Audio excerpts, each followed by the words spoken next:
మిగులు కరెంటు రాష్ట్రంగా తెలంగాణను తీర్చిదిద్దే లక్ష్యంతో త్వరలో నూతన విద్యుత్ విధానం తీసుకొస్తామని ఆర్థిక శాఖ మంత్రి భట్టి విక్రమార్క స్పష్టం చేశారు. బొగ్గు ఆధారిత విద్యుత్ తయారీ వల్ల కాలుష్యం పెరుగుతున్నందున ప్రపంచమంతా హరిత విద్యుత్ వైపు పయనిస్తుందన్నారు. ఆ కోవలోనే 20,000 మెగావాట్ల హరిత విద్యుత్తును ఉత్పత్తి చేసే లక్ష్యంగా అడుగులు వేస్తున్నట్లు వివరించారు.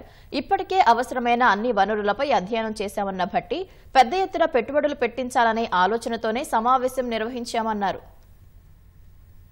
Renewable energy, clean and green energy భవిష్యత్ తరాలకి చాలా అవసరం. థర్మల్ పవర్ పొల్యూషన్ నుంచి ఈ సమాజాన్ని కాపాడటం కోసం ఈ రెన్యూవబుల్ ఎనర్జీలోకి పెద్ద ఎత్తున తీసుకువెళ్లాలని చెప్పి దేశాలు ముందుకు పోతా ఉన్నాయి.